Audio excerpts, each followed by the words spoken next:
Fala, entusiastas da ciência! Firmeza? Eu sou o Vitanes e sejam bem-vindos ao canal Show Me the Paper. Hoje a gente vai falar de assunto polêmico. Vocês já ouviram falar do movimento anti-vacinas? Não?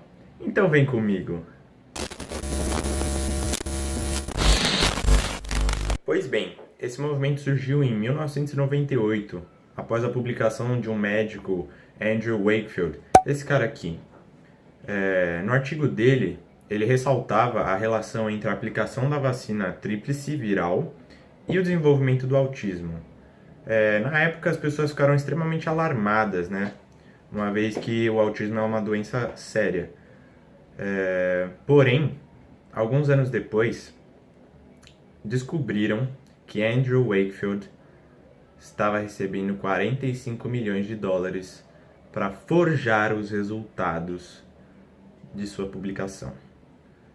Na época, a revista retirou o artigo dele dos anais de publicação e pediu imensas desculpas. Aí você vai perguntar, tá bom, Vitanes, mas qual é a relação de tudo isso sobre nós? Cara, a resposta é tão simples quanto óbvia.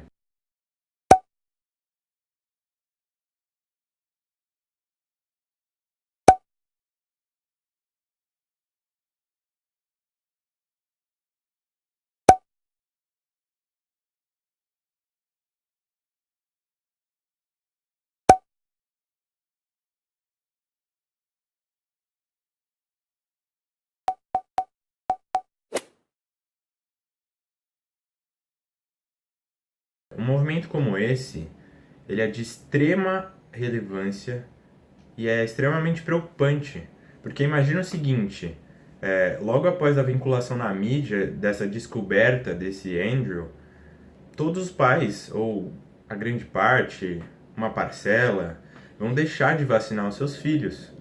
E deixando de vacinar os seus filhos, eles vão contrair doenças gravíssimas, potencialmente fatais, e que poderiam já ter sido erradicadas.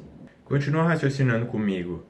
Os simpatizantes desse movimento, eles vão começar a se organizar e espalhar a falácia do Wakefield. Infelizmente, em momentos como esse, o medo, o pânico, ele se sobrepõe à racionalidade. E isso gera um problema, um outro grave problema, que é a brecha na imunidade de rebanho.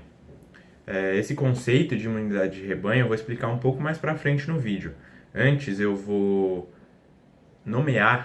vou apresentar os 5 principais argumentos do pessoal que acredita que as vacinas são um problema, assim como seus contrapontos. Vale ressaltar que todos os links vão estar na descrição do vídeo, beleza? Primeiro argumento. A indústria farmacêutica cria vacinas para ganhar dinheiro. Bom, a vacinação é um dos métodos mais seguros e efetivos para combater a mortalidade infantil no mundo. E segundo o gráfico, dentre os 20 fármacos mais lucrativos do planeta, nenhum deles é vacina. Dentre eles, nós temos quimioterápicos, imunomoduladores, vasodilatadores, antidiabéticos e anticonvulsivos, até mesmo para tratamento de artrite, mas nenhum deles é vacina. Segundo argumento, alto custo financeiro. Vejam, as pessoas argumentam que as doses das vacinas são muito caras, mas se a gente tomar como exemplo a coqueluche, são necessárias 3 doses que custam 100 dólares aproximadamente. Se porventura o indivíduo adquirir a doença e precisar de tratamento significativo, o custo do tratamento chega a 10 mil dólares facilmente. Então acho que vale mais a pena tomar a vacina. Terceiro argumento, efeitos colaterais. Muitas pessoas justificam a falta de vacinação por conta dos possíveis efeitos colaterais associados a elas. Porém, este é um campo muito estudado e sabe-se que a taxa de lesão associada às vacinas é de um caso grave para cada 1 milhão de doses aplicadas. E este dado foi obtido não em uma região ou em um país específico, mas por todo o planeta, do Japão à Tailândia, da Austrália à Finlândia e inclusive nos Estados Unidos. que é o país onde se concentram os maiores grupos antivacinas do planeta. Quarto argumento. O Centro de Controle e Prevenção de Doenças dos Estados Unidos estipula um número muito grande de vacinas para a população. Porém, segundo a Organização para a Cooperação e Desenvolvimento Econômico, o cronograma de vacinas é praticamente idêntico dos Estados Unidos para os outros países do mundo. Então, eles não são os privilegiados da história. Quinto e último argumento. Os fabricantes de vacinas não podem ser processados por danos causados por elas. Bom, essa é uma mentira muito grande, porque você pode processar quem você quiser, contanto que você tenha provas para mostrar que você está certo. Inclusive, nos Estados Unidos, existe uma lei de 1986, a Lei Nacional sobre Lesões por Vacinas Infantis, que torna mais fácil conseguir indenização por esse motivo. Você lembra lá atrás quando eu falei sobre imunidade de rebanho? Bom, então, qual é dessa imunidade de rebanho? É um conceito da infectologia, que diz respeito aos benefícios da aplicação de vacinas. Então você se pergunta, mas Vitanes, como ela ocorre? Para ilustrar bem esse conceito, eu vou pedir para vocês darem uma olhada na imagem que está na tela agora.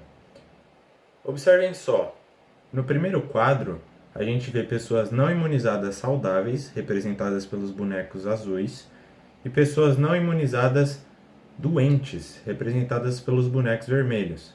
Olha só, a população inicial está na esquerda da tela. Veja que, mesmo com somente 2 indivíduos doentes, a população foi praticamente inteira infectada, ou seja, isso é uma epidemia. Olhando para o quadro de baixo, a gente percebe a presença de indivíduos diferentes, que são os imunizados, representados pelos bonecos amarelos. Olha só, apesar de ter alguns indivíduos imunizados, percebam que a população no geral ela não está vacinada. E mesmo com poucos indivíduos doentes, grande parte da população fica contaminada. E finalmente chegamos ao último quadro, que representa bem o que a imunidade de rebanho é por si só. Vejam que nesse quadro, grande parte, a maioria da população está imunizada. E mesmo tendo indivíduos não imunizados saudáveis e não imunizados doentes, olha só o que acontece. Os indivíduos não imunizados doentes não conseguem transmitir a doença para os saudáveis, uma vez que a transmissão de um indivíduo para o outro fica muito mais difícil. E isso é definido como imunidade de rebanho. É a formação de uma barreira entre as pessoas. As pessoas imunizadas impedem que as pessoas saudáveis sejam contaminadas.